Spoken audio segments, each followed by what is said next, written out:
खास बातचीत की उमा भारती ने, आपने सुना कई अहम बातें उन्होंने यहाँ पर कही हैं। हमारे साथ नीरज कुमार जी जुड़ गए हैं, जेडीयू के नेता।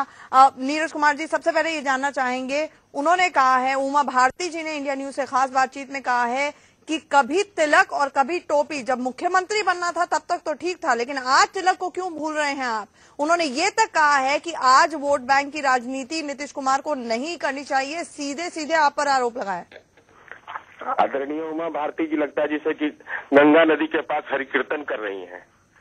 तो इस सार्वजनिक जीवन में मंतव्य देने के पहले व्यक्ति को कुछ एक ऐसे सवाल आप दिमाग में रखने चाहिए। सार्वजनिक जीवन का कोई मापदंड है कि नहीं, और वो जिस पार्टी की नुमाइंदगी कर रही है उनकी पार्टी के राष्ट्रीय अध्यक्ष ने कल मंतव्य दे दिया कि आदरणीय राजनाथ सिंह जी ने कि कोई भी इस ढंग का मंतव्य नहीं देगा।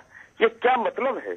एक अनुशासित पार्टी होने के नाते और उस दल के अंदर आप काम कर रही हैं, खुद तो दल बदल करती रही, मुख्यमंत्री का पद मिला उससे बेदखल हो गई। माननीय मुख्यमंत्री नीतीश कुमार जी एनडीए के लीडर थे, विपक्ष का नेता, इन्होंने विपक्ष का नेता कब बने माननीय मुख्यमंत्री जी बिहार में? कम से कम इतना तो ख्याल रखना चाहिए था। माननीय मुख्यमंत्री नीतीश कुमार जी जनता दल यू के सर्वसम्मत नेता थे, सर्वसम्मति से पार्टी को उन्होंने खड़ा किया था। उनके मेहनत के बदौलत उनका सींचा हुआ बिहार की धरती है, और गठबंधन होता है तो सामान्य सहमति बनती है। नीरज जी, लेकिन अगर सत्ता में आए तो साफ तौर पर ऐसा तो था नहीं कि अकेली जेडीयू की सरकार है, बीजेपी के साथ ही सरकार है ना। तो अब ऐसे में उमा भारती साफ तौर पर ये कह रही हैं। सर, जो मैं आपसे जानना चाहूंगी, उन्होंने कहा है कि मैं अयोध्या वाली उमा भारती हूँ। तो आखिरकार जब मुझसे परहेज नहीं हुआ, मुझसे तो शपथ तक ले ली, उस वक्त मैं बिहार की प्रभारी थी नीतीश जी ने, तो अब मोदी से क्यों परहेज है, ये सवाल है उनका। हमने किसी व्यक्ति का सवाल कहा उठाया? वो अगर प्रभारी थी तो अपने दल की प्रभारी थी ना, कि हमारे दल के अंदर आंतरिक मामले में उनको निर्णय लेने का अधिकार था। हमारे दल के आंतरिक मामले में उनको निर्णय लेने का कैसे अधिकार हो गया? हमारी पार्टी का कोई दिल्ली में प्रभारी होगा तो उनकी पार्टी में कोई निर्णय लेने की स्थिति में हमारा मंतव्य प्रासंगिक होगा क्या? नीरज जी, दो सवाल है यहाँ पे। एक तो ये सवाल है, उनका ये कहना है कि जेडीयू में आम सहमति नहीं थी नीतीश कुमार के नाम पर, बीजेपी अगर उस वक्त लगातार बात करता रहता, कंसल्टेशन करता रहता तो नीतीश बन नहीं पाते। उनका कहना था बीजेपी मान जाती, जेडीयू के नेता नहीं चाहते थे। नंबर एक, आप इसके ऊपर पहले प्रतिक्रिया दे दीजिए, फिर हम दूसरे सवाल पे आएंगे। माननीय मुख्यमंत्री नीतीश कुमार जी समता पार्टी से लेकर जनता दल यू के नेता रहे हैं। कभी माननीय मुख्यमंत्री नीतीश कुमार जी के नेतृत्व पर कभी विवाद नहीं हुआ है।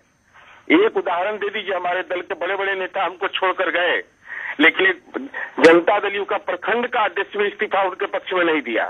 नीतीश कुमार जी सीधे कार्यकर्ताओं से जुड़े रहते हैं, कार्यकर्ता उनकी पूंजी है।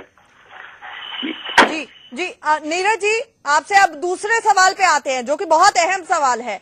लगातार और कांग्रेस ने भी, शकील अहमद ने भी यही बात कही आपसे कि उनका यही यहाँ पर नीतीश से मतभेद हो जाता है कि आप अयोध्या के प्रकरण को, अडवाणी जी को भूल जाते हैं और आपको मोदी और गोधरा ये याद रहता है। तो सवाल यहाँ पर उमा भारती ने साफ तौर पर ये कहा है कि मैं तो अयोध्या वाली उमा भारती हूँ, जब मुझसे परहेज नहीं है तो मोदी से परहेज क्यों है, इसका जवाब दे दीजिए। अब मुझे तो लगता है कि आदरणीय शकील अहमद साहब भी कांग्रेस के वरीय नेता हैं, और उमा भारती जी भी जिस आंदोलन की उपज अपने आप को मानती हैं, उन विवादित मुद्दों से तो एनडीए की सरकार में रही है। दिल्ली में जो संकल्प उन्होंने लिया था उससे अलग हट करके उन्होंने सरकार चलाने में अपनी भूमिका निभाई। ये विवादित मुद्दे अलग रहे हैं, जब एनडीए की सरकार दिल्ली में बनी तो उस समय भी अलग रहे हैं जी। आम सहमति का कुछ एक बिंदुओं पर बना ना, अयोध्या का मामला हो, धारा 370 का मामला हो, कॉमन सिविल कोड का मामला, विवादित मुद्दे थे, उनको अलग रख करके सरकार चलाना पड़ा। और 24 पार्टियों का गठबंधन चला, 27 पार्टियों का।